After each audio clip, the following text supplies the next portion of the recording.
Black Mental Health Matters. I'm Dr. Kerry-Ann Williams.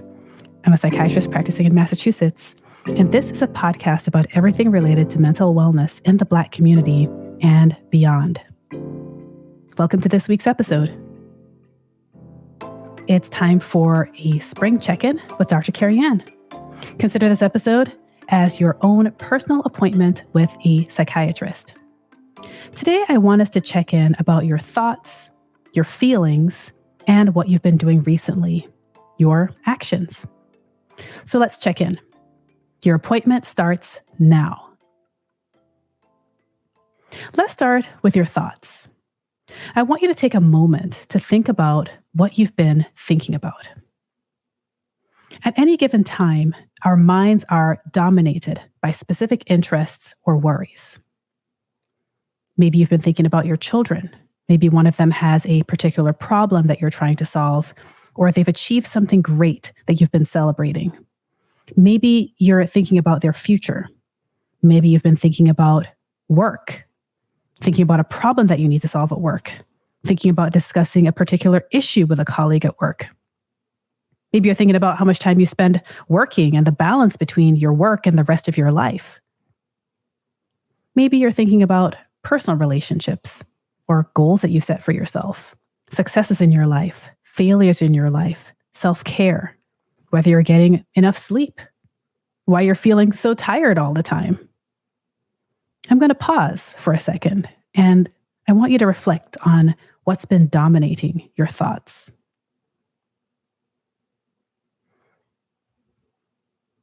Now I want you to put that thought into a category. If that thought has to do with a problem or problem solving, put it in the problem solving thought category. If you've been thinking about yourself, your own worries, your own fears, your own failures, then put it in the self-focused thought category. If your thoughts are positive, maybe it's related to a celebration or excitement about starting a new project, then put it in the positive thoughts category. If the thoughts that have been dominating your mind do not fall under any of these categories, problem solving, self-focused, or positive, then create a new category and place your thought in that category. What category did you choose? What type of thought is dominating your mind recently? Many of us feel a relative loss of control over ruminative thoughts or thoughts that tend to get stuck in our minds. We get stuck problem solving. We get stuck worrying. We sometimes feel like we have valid reasons to keep thinking about the things that dominate our minds. Here's the truth, though. You have more control over your thoughts than you think you do. There are specific mental health conditions that cause people to have less control over their thoughts. But if you're not diagnosed with one of those particular mental health conditions, then you have more control over your thoughts than you think you do. Here are 3 things to do when you feel a loss of control over your thought life. Number 1, ask yourself the question, is giving this issue more time in my thoughts actually leading to a resolution of the problem? Or does it just feel wrong to let go of thinking about the problem? There have been so many times in my life where ruminating on a problem just satisfies a need to make me feel like I'm doing something.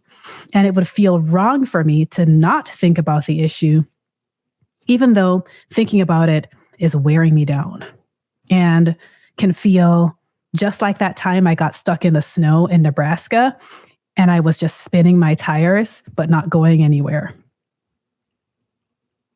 Number 2, when you feel a loss of control over your thought life, ask yourself the question, is this thought that I'm stuck on self-focused? Is it related to self-preservation?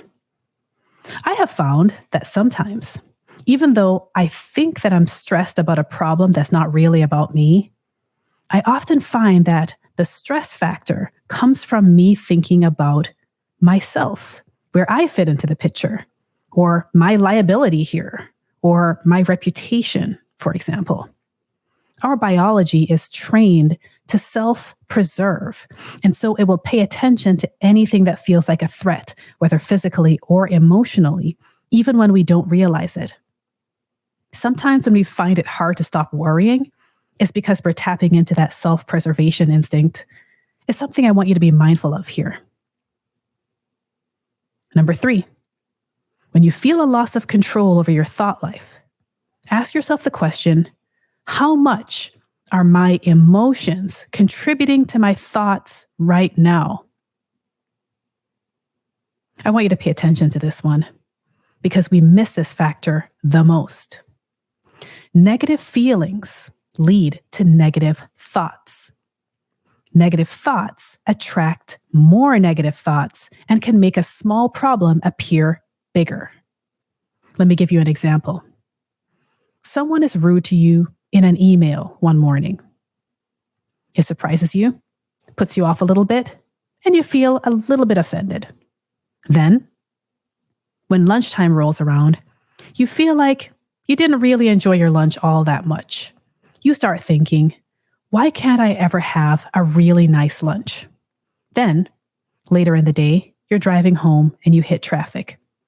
You start thinking, why is there always so much traffic? Then, you get home to a sink full of dirty dishes. You start thinking, why doesn't anyone ever help me with the dishes? And that snowballs into, why doesn't anybody ever help me around the house? And that snowballs into ruminative thoughts about how dissatisfied you are with your family in general. And then, by the end of the day, you've gotten to a place in your thoughts where you call into question your entire happiness living with your family.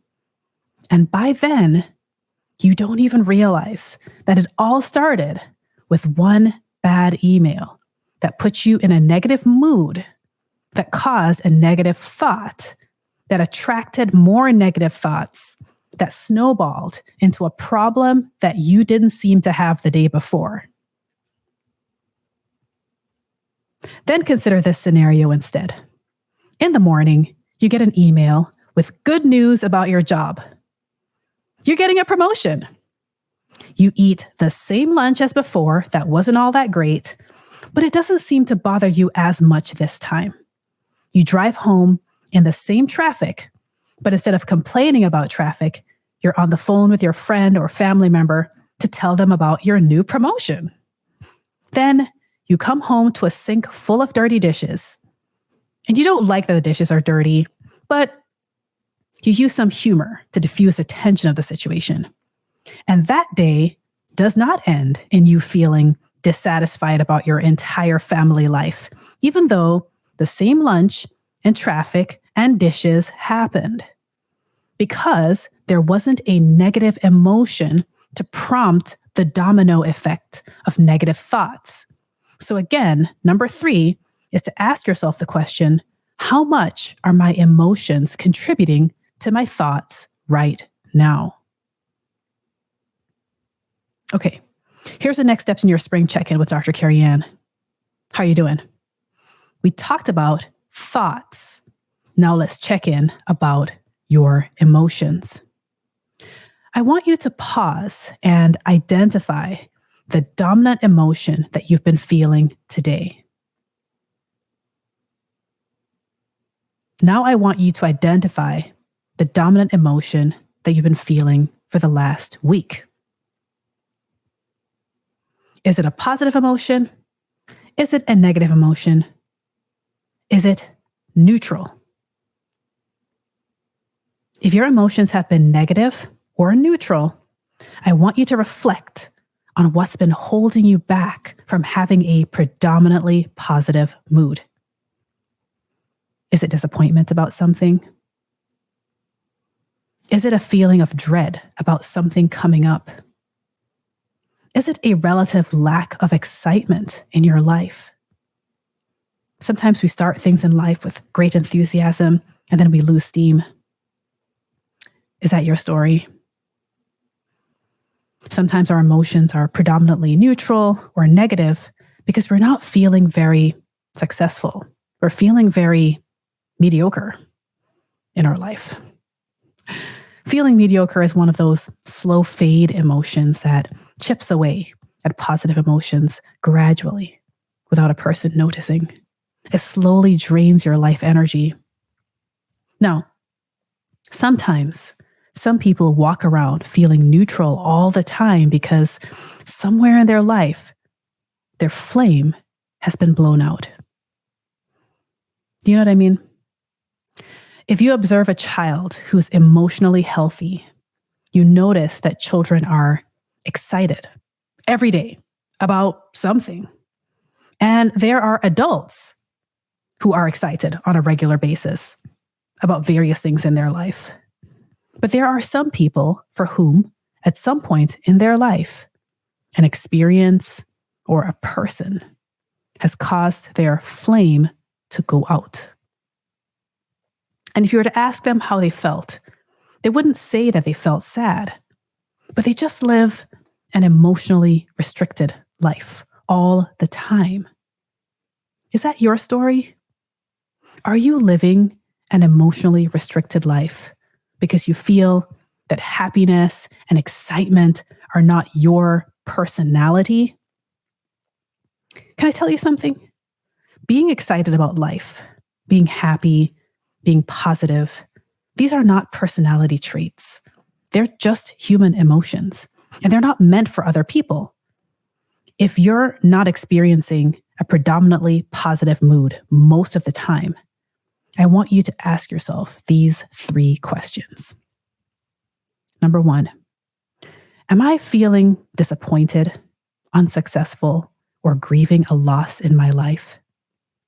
Am I feeling disappointed, unsuccessful, or grieving a loss in my life? Sometimes we go along in neutral gear, neither happy nor sad, because of a low-level feeling of dissatisfaction about our life and or disappointment in ourselves. Where did you think you would be at this point in your life?